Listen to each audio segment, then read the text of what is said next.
So welcome to Practice CrossFit again. I'm Josh, this is Chastity, this is Mindy, and today Chastity and Mindy will be going through necessary handstand progressions to get you to an unmodified handstand. I'm Mindy and this is Chastity from Practice CrossFit, and we're going to go over some handstand progressions. A lot of times when a handstand comes up in a WOD, not all of the people in the class can do it, especially your new people. So after watching Chastity show what a regular handstand push-up looks like, we're going to go through some progressions that you could use with people who are brand new all the way up to people who almost have their handstand push-ups. The first thing we're going to do, Chastity's going to show us an unmodified handstand push-up.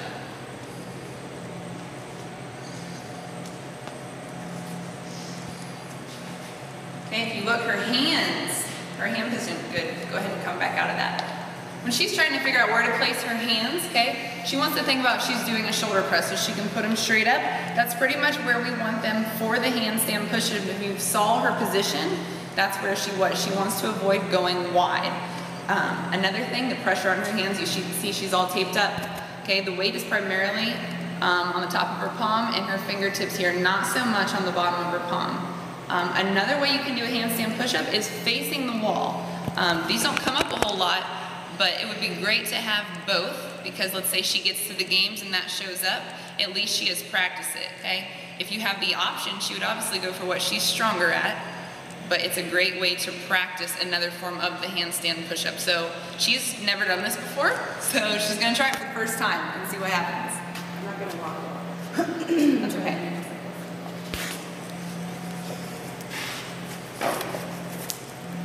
Okay, so she is facing the wall. She's going to look forward, get down as far as she can, and back up. Awesome.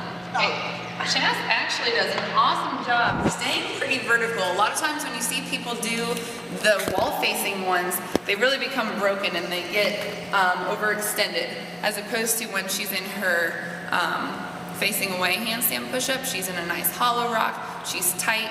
A lot of times facing the wall will put you in a position where your shoulders are way behind you and you're broken here in your midline. You would never shoulder press like that, so your handstand shouldn't be like that either.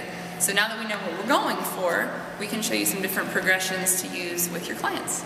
So this first progression will be for your newest people who have never tried a handstand, have never been in that vertical plane. I think a lot of times we sub handstand push-ups for something like a push-up, which is great, but that's not going to practice the same range of motion that we're looking for in a handstand. So the first thing we're going to do, Chastity's going to get up on this box. She's going to put her knees on the box. Okay, from there, she's going to walk her hands as far back to the box as she is comfortable with. Okay, depending on your athlete, that could be way out here, or Chas has a great angle here. She's going to do the exact same thing she would in a handstand now. She's going to bring her head down, go as far as she can, and notice that she leans forward a little bit, and then she's back up. Okay, this is going to vary on your athlete depending on their strength and their mobility, but it's giving you the same idea. She's up vertically, she's getting her head to the floor, and she pushes back up. Can we see one more? She's all the way down, keeping her back super tight. Great. The next progression from that, to make this just a little bit more difficult, she's going to have her feet on the box as opposed to her knees. So she gets her feet placed, make sure that she's not on the edge of the box so she doesn't slip. And again, how close she walks to the bar is really going to depend on how comfortable she is with this movement. Again, her hands are in nice and close, like she'd be doing a shoulder press. She's not out too wide. From here, she's going to go down and touch her head.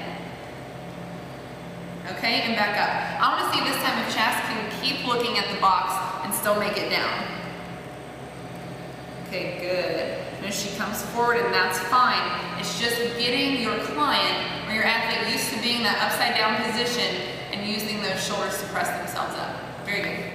Okay, here's another modification that may not be a good one for the middle of a WOD, but if you have an athlete that's practicing on their own time, it is another progression that you could use. If you look, we've just tied one band around the pull-up bar and then looped another band through it. So what she's going to do, she's going to put her arms right through this and then get the rest behind her.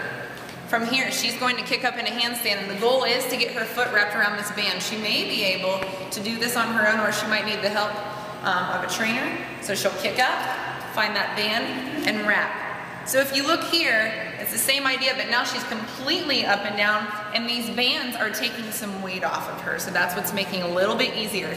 She's gonna go down just like she would on a regular handstand push-up. Good, and then come back up. So the bands are taking just a little bit of weight. Go ahead again. She's coming forward, head touches, and she pushes back up again. Note her, the width of her hands. Okay, they're still in great position. When she's ready to come down, she just kicks off, and she's back down. So again, probably not a good one to use in a wall just because it takes so much time to get in and out of, but a great way to practice the strict handstand push-up movement. Okay, so we're back at the wall here, and Chas is such a phenomenal athlete. We've made it through all the progressions in one. So now that she's ready to get back on the wall, we have to practice her kicking up to the wall. Not all athletes are going to be comfortable kicking up into a handstand. Okay, so I'm going to spot her. She's going to face the wall. Number one thing you got to remind your clients to do not unlock those elbows. It's very important she keep those the elbows locked so she isn't falling on her face here. She's going to find her strong leg so that I know what leg she's going to kick with. Okay, does Chastity know what leg you're going to lead with? That one. So I actually want to be on this other side of her. She's going to bend down, lock those arms out, and as she kicks, when that second leg comes up, I'm going to follow and make sure that she makes it all the way. So she gets into position. She had no problem doing it. Some athletes will. Make sure they get here. From here, we really want to encourage that hollow rock position. Okay, Chas holds it great. Once they get here, okay, they've got this, but they don't really have the musculature to do any kind of handstand push-up. She's going to kick back down, and then she can just do a regular push-up right in place. So she'll stay on the ground, go for a regular push-up, staying planked out and hollow. Good, and from there, she's just going to kick back up. Good. So this is going to get them in the habit of feeling what it's like to stabilize themselves, and then they still get the movement of getting the push-up in. Come back down. And she would push up again. Great. Okay. Once she is comfortable with that and you can relax, and is able to do a little bit of the handstand, we're just going to change the range of motion. So we're not going to have her go down to the ground right away. We can use a couple ab mats. So once she's able to kick up on her own, she'll get into hollow, and then I'm going to ask her to go down so that her head touches the mat, and then she's going to push back up. That's not the full range of motion, but that's where she's going to start to get used to that push. Okay, so she'll go ahead and kick up again, get nice and tight. Again, encourage the hollow rock.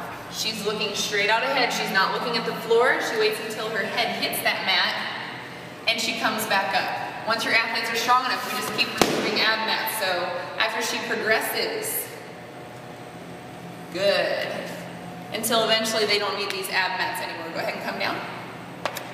Now so far, when we've been at the wall, every handstand push-up that Chas has done has been stripped, okay? We can also use a kipping motion. So, do you want this ab mat here? Okay. So we'll get rid of the ab mats. Chas is gonna go ahead and get into her handstand. When she gets to the ground, I want you to watch what she does with her legs. She's going to bring them down, curl them in into her torso, and then use the momentum of throwing her feet up at the same time that she pushes to get herself all the way to full extension. She's nice and tight. She hits the ground. If you look, her hips actually get against the wall. She curls down as far as she can. At the same time, she pushes and kicks. Good. That allows you to use your entire body to do the movement just like, keep going please, just like we would for a kipping pull-up as opposed to a strict pull-up. It's the same idea. Good. Hips go against the wall. She goes in and up. Good. Come on down. As she's trying to work from a kipping to a strict, she might just bring her legs down a little bit less each time until she doesn't need to do that at all. Okay, so hopefully we have shown you a few different techniques that you can use to get your athletes from not having any experience with a handstand push-up, and use these progressions to slowly build them up in a way that they'll be confident and not so afraid of coming right up to the wall. This is Practice CrossFit, again, signing off.